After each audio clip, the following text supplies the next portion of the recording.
próximo dia 7 de março, a RTP faz 57 anos. E, curiosamente, foi também em 1957 que apresentou a sua primeira emissão.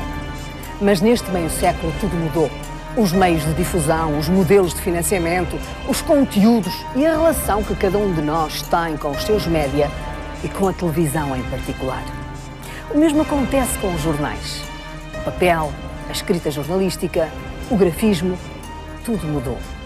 A tecnologia dá um mote, impõe o digital e abre-se a outros sistemas e a multiplataformas. E à medida que a investigação e os meios avançam, ainda mais. Mas a comunicação continua a garantir as mesmas emoções, a satisfazer necessidades, desejos e sonhos. E hoje, mais do que nunca, à procura de uma marca ética que proteja e responda aos mais variados anseios dos cidadãos, das nações, à dignidade humana. Por isso, o tema de hoje é estratégico e decisivo para o país. Participam no debate desta noite o ministro Miguel Poiares Maduro, que tutela o setor, Arons de Carvalho, Azeredo Lopes, Miguel Gaspar. Senhor Ministro, o senhor costuma dizer que o serviço público de rádio e televisão deve ser e tem que ter o papel de regulador do mercado. Ora, neste momento acha que há equilíbrio em todas as dimensões, mercado e conteúdos, de diversidade de conteúdos? Acha que há equilíbrio? Eu acho que neste momento os mídias em Portugal e em todo o mundo atravessam uma fase de transição.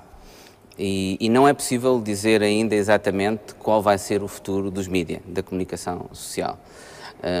Hoje em dia há até quem proclame que, no fundo, a comunicação social, como nós a conhecemos, vai acabar, que o que vamos ter é um jornalismo baseado em jornalistas individuais, no fundo, em pessoas que escrevem opinião na internet e que pouco a pouco se transformam em fontes de jornalismo e que, no fundo, vão ser os leitores, através das redes sociais da internet, que vão avaliar, vão julgar essas diferentes fontes de informação e vão desaparecer os órgãos de comunicação social como nós os conhecíamos tradicionalmente, no sentido em que eles eram uma espécie de editores da democracia. Editavam o espaço público, determinam a agenda política nesse sentido, a agenda comunicacional. E há muitas pessoas que anunciam isso, mas nós também já ouvimos isso no passado. Quando a televisão apareceu, houve quem tivesse anunciado o fim dos jornais. Eu estou convencido que não é isso. E o fim da rádio e nada disso aconteceu. E é muito difícil sempre prever aquilo que vai acontecer no futuro. Eu, quando era professor, às vezes contava aos meus alunos uma história, colocava-lhes esta hipótese, que era que aqui há 15 anos atrás alguém lhes vinha propor um novo negócio e diziam que querem, e vinham propor uma enciclopédia e diziam: vou fazer uma enciclopédia como a enciclopédia britânica ou as enciclopédias que nós conhecíamos em Portugal com os 1000 melhores professores do mundo. E depois vinha outra pessoa, e eu peço que se recordem que eu estou a falar há 15 anos atrás, e dizia: não, eu tenho um negócio alternativo. Em vez de ser uma enciclopédia com os 1000 melhores professores do mundo, é uma enciclopédia escrita por todas as pessoas. Qualquer pessoa pode lá ir e editar. E nós, obviamente, teríamos escolhido o primeiro. Hoje em dia, o segundo modelo é o modelo que teve sucesso, que é o modelo que hoje em dia é dominante, que é a Wikipédia. Todas as pessoas consultam na internet, é hoje um modelo dominante, e quando ela apareceu, ninguém diria que seria mesmo que não seja fiável, como se sabe. Tem mecanismos de controle que são diferentes, mecanismos de edição que passam por um controle, digamos, fragmentado por parte de todos os leitores. Se esses são mais fiáveis ou não que mecanismos de edição centralizados, nós não sabemos. Agora, eu continuo a achar e a acreditar que o modelo editorial clássico dos meios de comunicação social continua a ser aquele em que nós devemos apostar hoje. Mas num formato diferente, num formato em que cada vez mais os conteúdos passarão por plataformas digitais, não pelas plataformas tradicionais então, em que os jornais assim têm sendo, existido. há equilíbrio neste momento?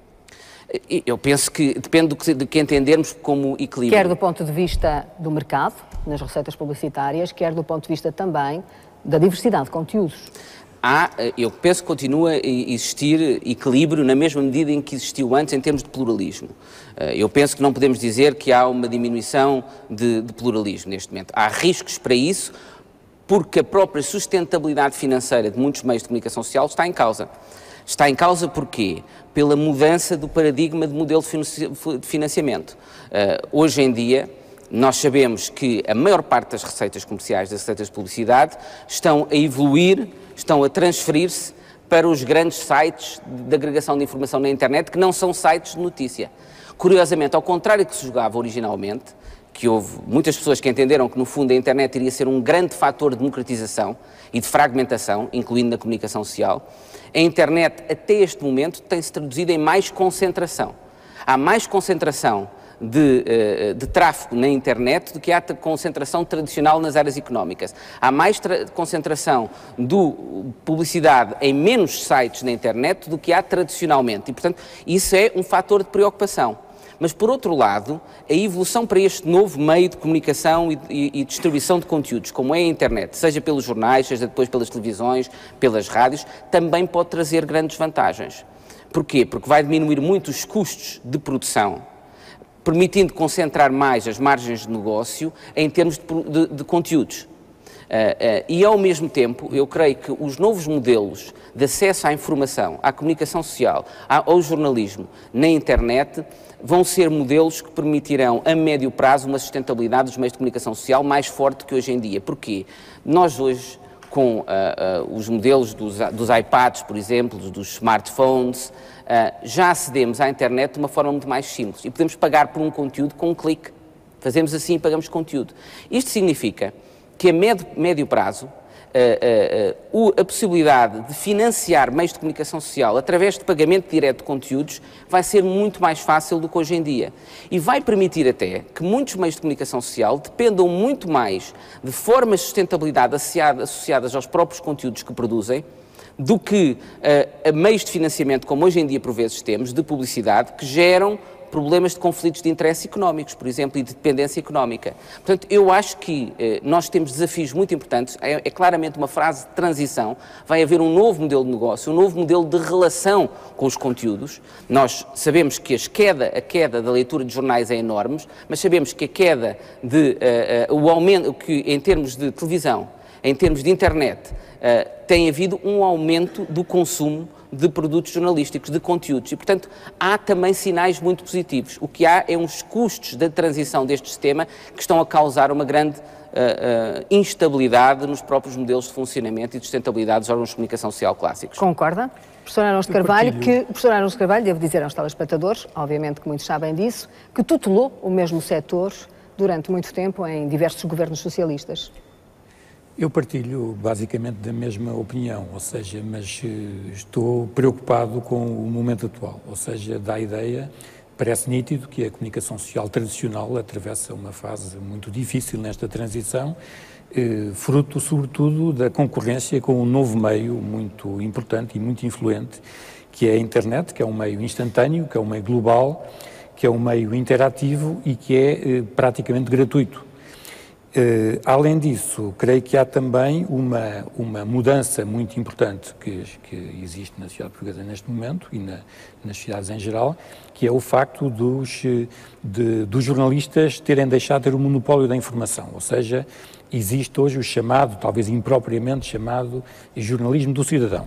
Isto é, há muita informação que chega à generalidade das pessoas, proveniente não dos órgãos de comunicação social tradicionais, mas sim dos blogs, das redes sociais e de outras formas de participação que as pessoas têm nas sociedades atuais. Por outro lado, há também uma explosão de publicações online, ou seja, quando nós olhamos para uma determinada sociedade, olhamos, por exemplo, ao panorama português dos grupos de comunicação social, poderemos olhar para os grupos tradicionais e pensar, bom, há aqui um certo processo de concentração, nem é líquido que assim aconteça, mas é evidente que a concentração não tem os efeitos nocivos que tinha há alguns anos, porque existem os blogs, as redes sociais, as formas enormes, muito vastas, muito diversificadas que a população tem. Mas há cada vez mais espectadores de televisão, como há pouco dizia Miguel Poiás Maduro. Sim, há mais espectadores de televisão, mas há diferentes formas de consumo de televisão. As pessoas muitas vezes, na generalidade, sobretudo as gerações mais novas, veem televisão com o computador na mão. as pessoas veem a televisão e já não estão sujeitos, obrigados a ver televisão no horário direto. que a televisão, portanto, Procuram conteúdo. Procuram conteúdo, portanto, de alguma forma substitui-se o prime time pelo my time. A pessoa vê o conteúdo que quer no momento que entender.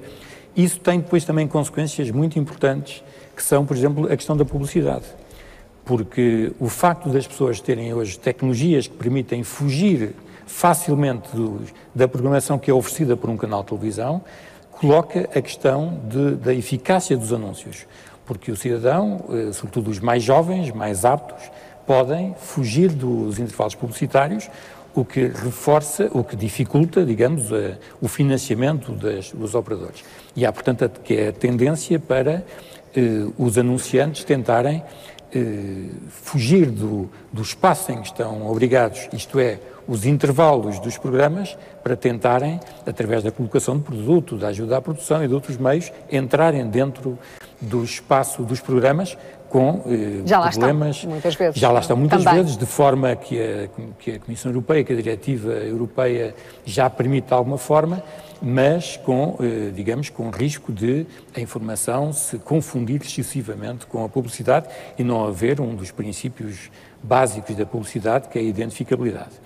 Portanto, há transformações no mundo dos mídia muito grandes, que impõem desafios enormes aos órgãos de comunicação social e àqueles que defendem a pluralidade, o interesse, o direito à informação, às empresas, mas eu tenho uma visão otimista a prazo, porque creio que as empresas estarão preparadas para isso e há, digamos, um mercado suficiente das pessoas e dos anunciantes para financiar os projetos de comunicação. Existe diversidade suficiente entre o público e o privado em Portugal, no setor da comunicação social? Existe uma razoável diversidade, diria eu. Também me parece que o nível de concentração em Portugal não é preocupante, embora tenha muita pena de que uma lei sobre a não concentração dos meios que seja razoável exista em Portugal. Tenho pena que isso exista, que não exista, embora me pareça que a perspectiva da concentração está hoje muitíssimo menos dramatizada do que no passado. É hoje por causa justamente das redes sociais e da internet? Por causa também, por uma percepção um pouco mais humilde do que é o mercado português. Isto é um mercado muito territorializado, quer queiramos, quer não, e por isso é que eu considero que o conceito de espaço público, o conceito de diversidade, tem esta abordagem global, como aqui já foi apontado, mas tem depois ainda uma abordagem muito territorial. Isto significa também que o problema da concentração não pode ignorar, por exemplo, determinados mercados, como o mercado de trabalho, que quer se queira, quer não, é relativamente fechado no caso português. Portanto, não há uma permeabilidade, uma possibilidade de circulação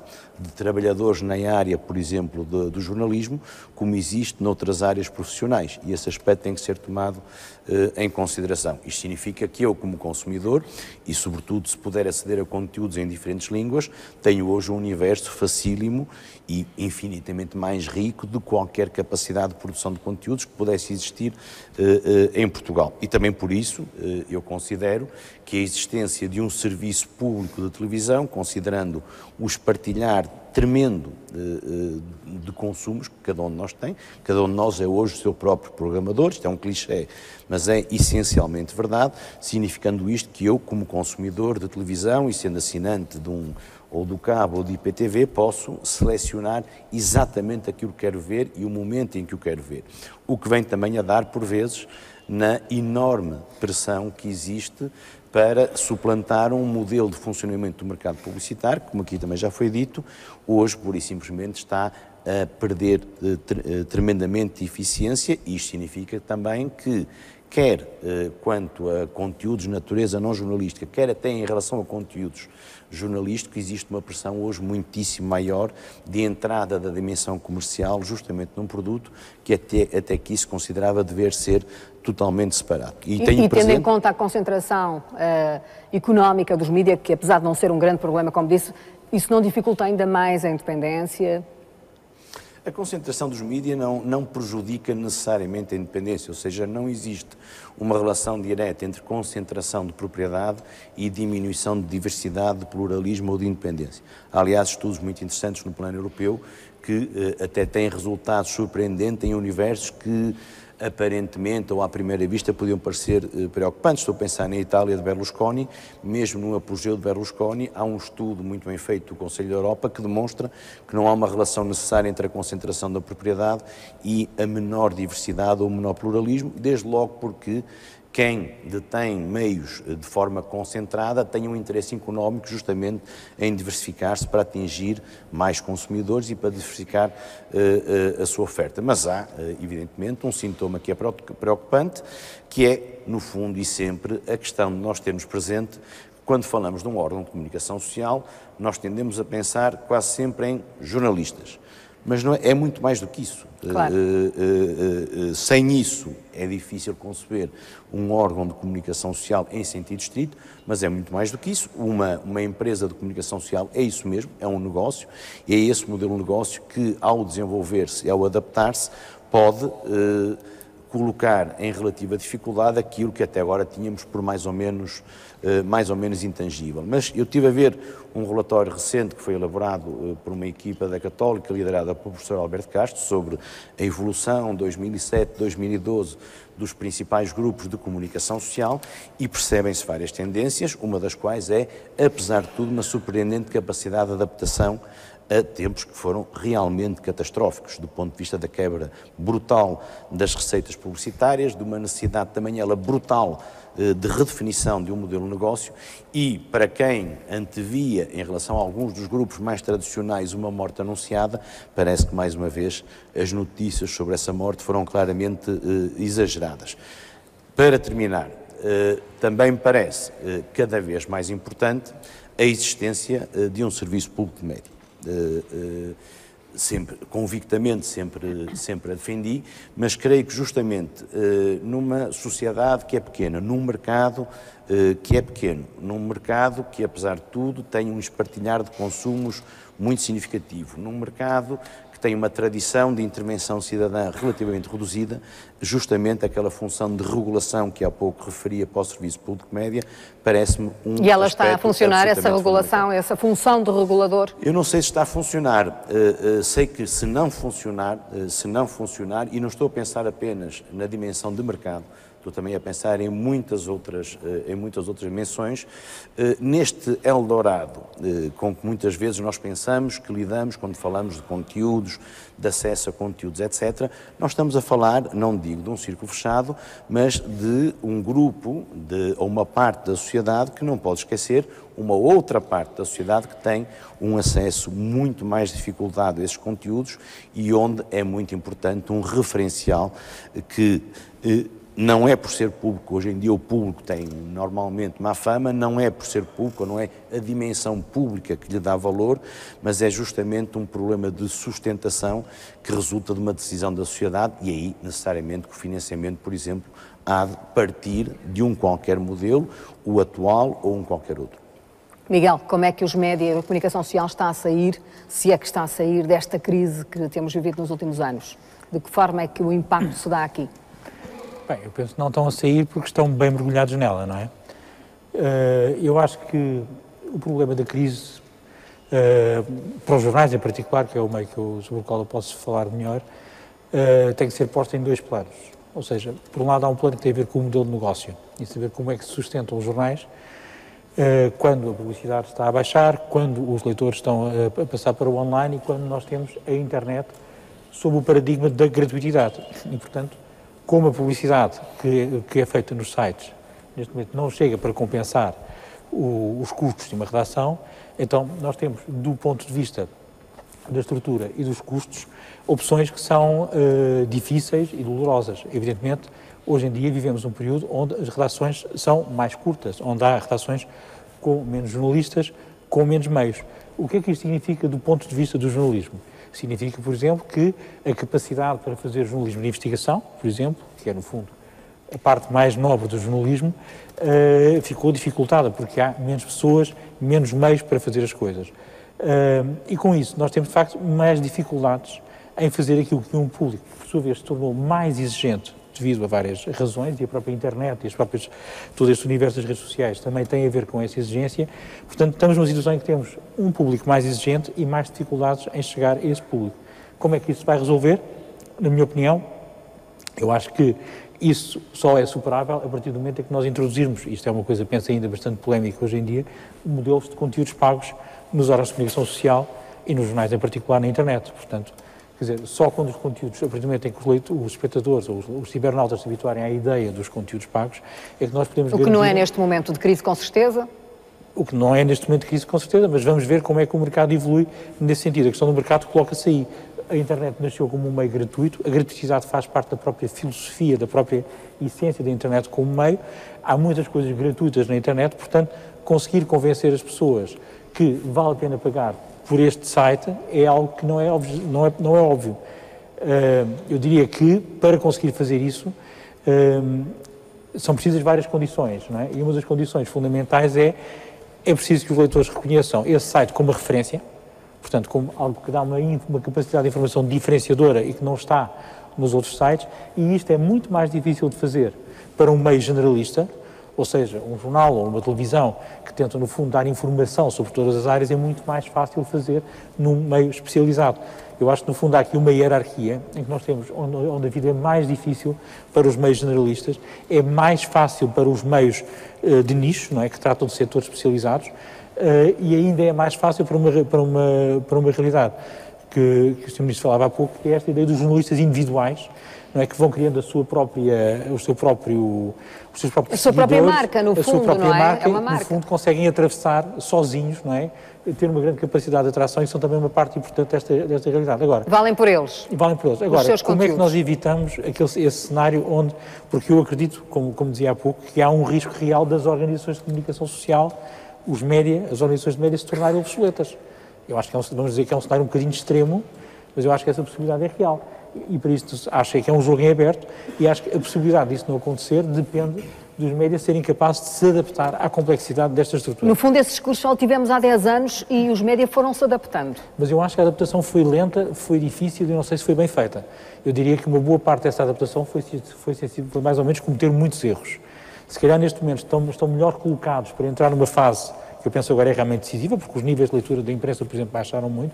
Eu acho que diria, num certo sentido, paradoxalmente está melhor colocado quem já errou mais, num certo sentido. Porque acho que se fizeram muitos erros, houve euforia, já há 15 anos havia a euforia da internet, os jornais iam acabar amanhã, depois não aconteceu a euforia, passou-se ao polo oposto, e agora estamos outra vez numa fase em que se percebe que as coisas estão realmente a avançar numa direção. Eu não acredito, propriamente no fim do papel, acredito numa mudança daquilo que o papel representa nas sociedades, e acho que isso já está a acontecer, mas eu queria dizer uma outra coisa que é, ou seja, eu falei há pouco em 2 níveis, há um nível do negócio, e há ainda muito a dizer sobre isso, sobre como é que financiamos, há um outro nível que vale a pena pensar também, que tem a ver com a dimensão jornalística e com a relação do jornalista com os seus públicos, porque de facto a internet, em particular as redes sociais, mas isso já vem desde o princípio, desde que havia os velhinhos chat rooms e as primeiras formas de interação, que isso acontece. Ora bem, isto é um bocadinho, do ponto de vista teórico, é uma ideia um bocadinho clássica. No passado, no tempo em que havia os tais editores da democracia, no fundo, os média funcionavam como produtores de um discurso, uma relação em que os média falavam para muitas as pessoas, não é? Hoje em dia, como nós sabemos, o meio de comunicação, a comunicação passou a ser de muitas pessoas para muitas pessoas e este intermediário ficou, digamos assim, no meio da confusão. Qual é o problema? É que, no momento em que todos se tornaram produtores de informação e de opinião, ou pelo menos veiculadores, porque não há só produtores, há veiculadores, as informações são virais, há as informações que nós vemos na internet aparecerem, circularem, começarem digamos assim, a espraiarem-se por toda a rede a uma velocidade absolutamente demencial. Eu diria que neste universo, o problema é que neste universo em que toda a gente quer interagir, em que toda a gente quer ter a sua voz, um dos papéis que estas pessoas, que a interação assume, é a própria desmontagem e desconstrução dos discursos que existiam antes, quer seja do discurso do poder político, quer seja o discurso do poder mediático, ou seja, os próprios leitores que querem entrar de uma forma ciberativa, através da interatividade, estão empenhados também em desmontar e em questionar o discurso jornalístico. E, portanto, para o jornalismo há um grande desafio. Eu acho que sobre esse desafio não se pensou ainda o suficiente. Pensámos muito, e não necessariamente bem, na questão económica e em como sobreviver, porque é uma batalha pela sobrevivência. Temos mais a pensar ainda sobre como adaptar o jornalismo e a prática do jornalismo a um meio que tem um lado hostil, num certo sentido, que é este meio onde toda a gente que nos está a ler está ao mesmo tempo a questionar aquilo que nós estamos a escrever. É o que se está a passar neste momento. Este programa que está a ser transmitido em direto aqui do Atrium da Caixa de Depósitos está a ser seguido e acompanhado no Twitter, no Facebook, enfim, nos mais variadas plataformas. Agora, ainda ao que há pouco o professor Azeredo Lopes dizia sobre a importância da continuidade de um setor público forte e com diversidade, também concordas com esta opinião neste momento de crise? Concordo. Eu acho que sempre defendi a importância do serviço público de televisão, quando eu era no serviço público de televisão, já há muitos anos.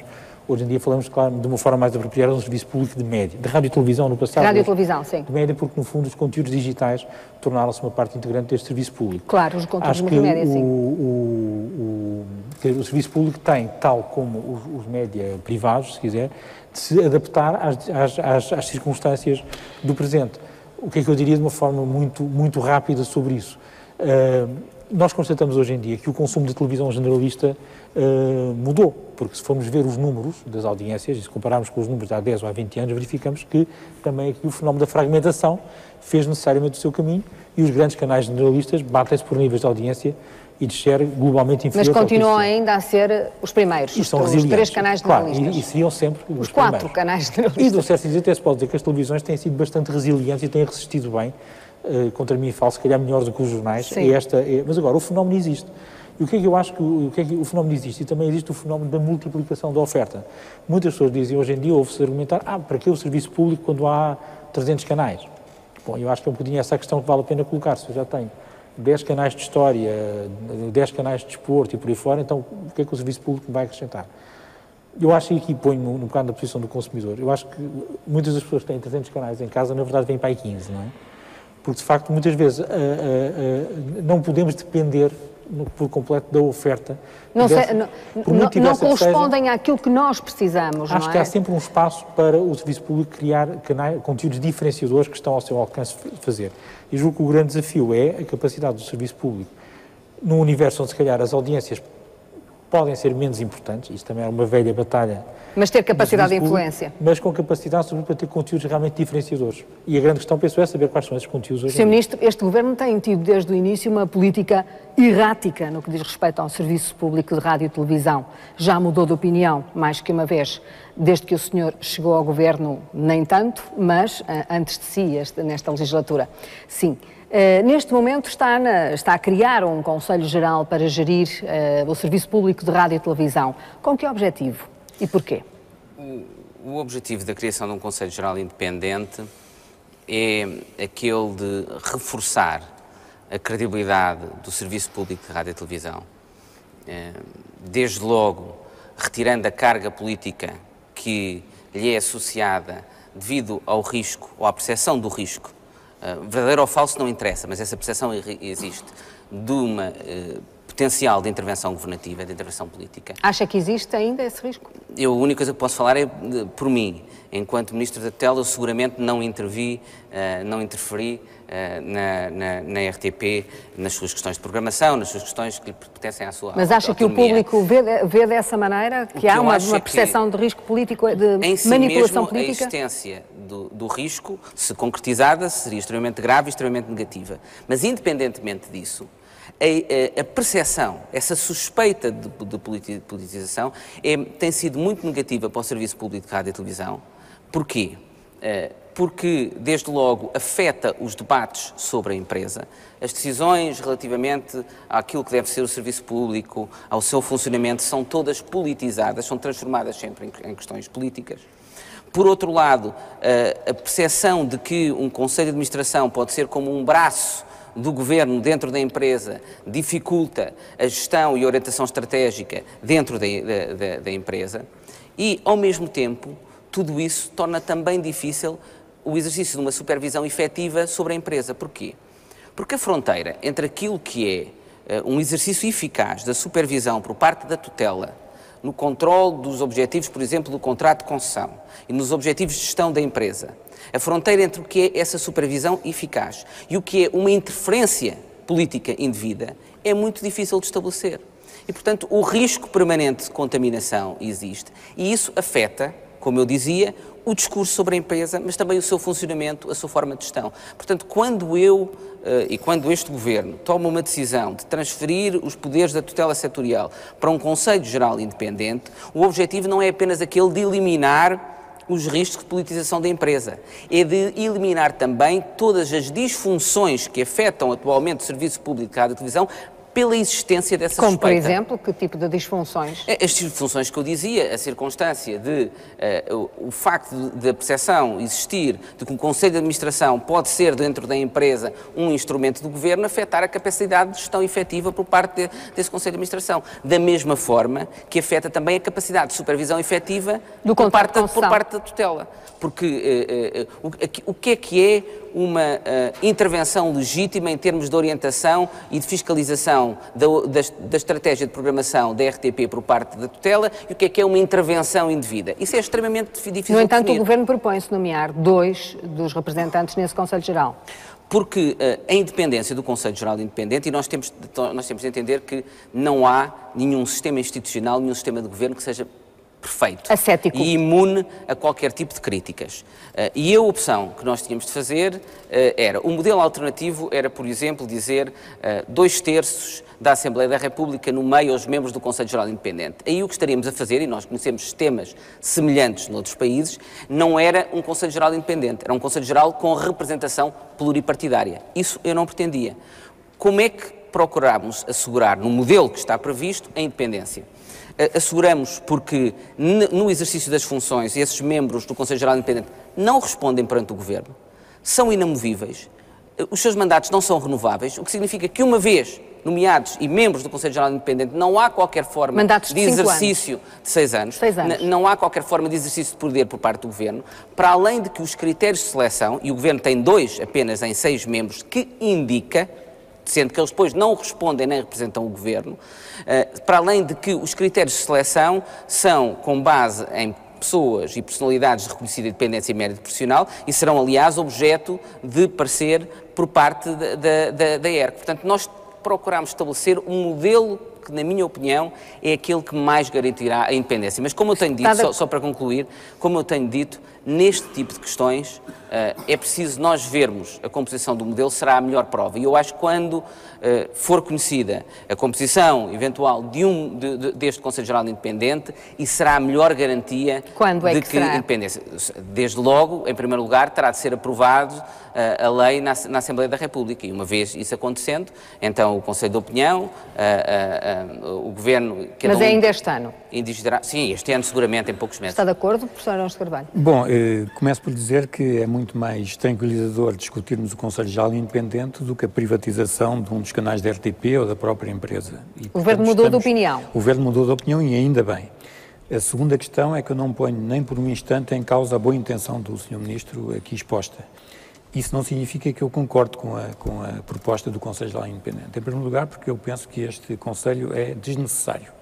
Isto é, eu estou ciente de que a RTP esteve, num passado longínquo e mesmo num passado recente, problemas graves relativamente à independência face ao poder político e ao poder económico. Por exemplo, cito 2 casos recentes, o caso de Nuno Santos e o caso Pedro Rosa Mendes. Mas existe na empresa um conjunto de instâncias que asseguram, a meu ver, suficientemente a independência face ao poder político. O Conselho de Opinião, a ERC, os provedores do telespectador e do ouvinte, o próprio escrutínio na Assembleia da República, a inamovibilidade dos gestores prevista na lei, o facto, os próprios jornalistas da empresa, que têm um corpo coeso, que pode opor-se com Conselho de Redação, com Conselho de Redação, a opinião pública, a opinião publicada, a própria separação que os estatutos da RTP prevêem entre a gestão e os conteúdos informativos ou de programação, tudo isso são regras que, a meu ver, são suficientes. Por outro lado, eu penso que o Governo não pode ficar à porta da empresa no capítulo da gestão, ou seja, quando existe a necessidade da RTP ter um papel na indústria audiovisual, quando se percebe, por exemplo, que é na produção de programas de stock, quando se percebe que a RTP2 teve um orçamento há alguns anos de cerca de 15 milhões de euros e que agora está reduzido a 3 milhões de euros, isso são tudo problemas de que o Governo não pode aliar-se. E creio, aliás, que, digamos, esse alinhamento, pode-se dizer, bom, mas o Governo faz o contrato de concessão. Sim, mas o contrato de concessão é um documento que, em princípio, é válido por 10, por 15 anos. E passa a ser este Conselho Geral que vai fiscalizar e acompanhar o cumprimento do contrato de concessão, e não o Governo. Aparentemente é. Agora, eu contesto, digamos, eu não duvido da intenção do Sr. Ministro em propor duas pessoas inquestionáveis de grande qualidade, mas pergunto, em primeiro lugar, o atual Ministro Poiares Maduro, daqui a alguns anos, não será Ministro da tutela, poderá haver outro Ministro de outra cor política qualquer, ou da mesma cor, que possa pensar em duas pessoas por critérios de fidelidade político-ideológica ou partidária. Por outro lado, eu creio que existem, digamos, outros limites. É que o Conselho Geral Independente serão pessoas que não estarão na empresa, que têm as suas ocupações, as suas profissões, não terão nem o volume de informação, nem o contacto com o dia-a-dia da empresa suficiente para, digamos, desempenhar cabalmente as funções para que foram destinados. E, portanto, eu creio que esta delegação de poderes pode tornar a vida do Sr. Ministro Poiares Maduro mais tranquila, acredito que sim, mas eu creio que no capítulo da gestão, não na definição dos conteúdos, e essa separação é absolutamente crucial e está, digamos, largamente protegida na lei, o Governo tem que ter uma palavra a dizer e tem que, por exemplo, o financiamento da RTP. Eu estou de acordo com a substituição da indenização compensatória pela contribuição para o audiovisual e louvei a coragem que o Governo teve nesse domínio, mas essa mudança traduziu-se numa diminuição substancial do financiamento da RTP, com consequências complexas que estão a ser vividas pela empresa, onde, a meu ver, tanto quanto sei, existe algum desânimo nos setores, de alguns setores de atividade da empresa que são muito importantes para o futuro do serviço público. Sr. Ministro, de alguma forma podem ser lidas estas palavras de Arões de Carvalho como que o Governo, ao criar este Conselho Geral, quer alijar responsabilidades. Sim. Como é que responde a essa crítica? Sim, essa indiferença perante um setor que pode ser vital? Não quero, eu agradeço os comentários do Sr. E queria tornar claro o seguinte: eu acho que nós, por vezes, confundimos aquilo que é uma responsabilidade do Estado com a atribuição com o facto de ter de ser prosseguida pelo Governo. A Constituição Portuguesa diz que o Estado assegura um serviço público à televisão, mas a linha seguinte diz logo, também, que deve ser garantida a independência relativamente ao Governo. E, portanto, desde logo, do meu ponto de vista, a própria Constituição define que o serviço público de rádio e televisão deve ser prosseguido e garantido por parte do Estado através de instrumentos que, na medida do possível, não envolvam o Governo. E, do meu ponto de vista, isso é importante, como eu disse, não apenas por interferência política. Onde nós discordamos, penso, é que eu acho que a própria garantia daquilo que são, por exemplo, os objetivos do serviço público, em termos de contrato de concessão, que o professor Arões de Carvalho mencionava, na minha opinião, podem ser melhores garantidos através de um Conselho Geral Independente. Porquê? Porque esse Conselho Geral Independente não atuará debaixo da suspeita que atuará sempre a tutela. E terá, aliás, mais capacidade de acompanhamento permanente e com mais informação do que a própria tutela. E o que é importante dizer aqui é que os poderes que terá serão aqueles que pertenciam até agora ao Governo, à tutela, não é aqueles que já existem do Conselho de Opinião e da ERC. Mas não se trata de criar mais uma camada. O Conselho Geral a ser criado, ainda em vigência deste Conselho de Administração, também vai fiscalizar o contrato de concessão ou vai apenas fiscalizar aquilo que é o plano de desenvolvimento e redimensionamento que está em vigor? Vai fiscalizar o contrato de concessão, não na medida e da forma que é feito pela ERC ou pelo Conselho de Opinião, mas na medida e da forma daquilo que o professor Arões de Carvalho entendia que deve ser feito pela própria tutela e pelo Governo, e que é muito difícil ser feito de forma eficaz pela tutela, porque para ser eficaz para a tutela, por exemplo... Mas já na vigência deste Conselho de Administração? Naturalmente que o que está previsto é uma norma transitória, que o mandato deste Conselho de Administração mantém-se, mas submeterá um projeto estratégico de acordo com o PDR em vigor, ao novo Conselho Geral Independente. Mas isso ainda não é o contrato de concessão, esse PDR em vigor, esse plano de redimensionamento. Sim, isso é o plano que está atualmente em aplicação. A pergunta é, esta entidade, este Conselho Geral, vai já, nesta primeira fase, fiscalizar o contrato de concessão, ou essa atribuição fica na mesma na posse do Governo? Neste momento, como sabe, já esteve sujeito à discussão pública, há um novo contrato de concessão do Serviço Público de Rádio e Televisão.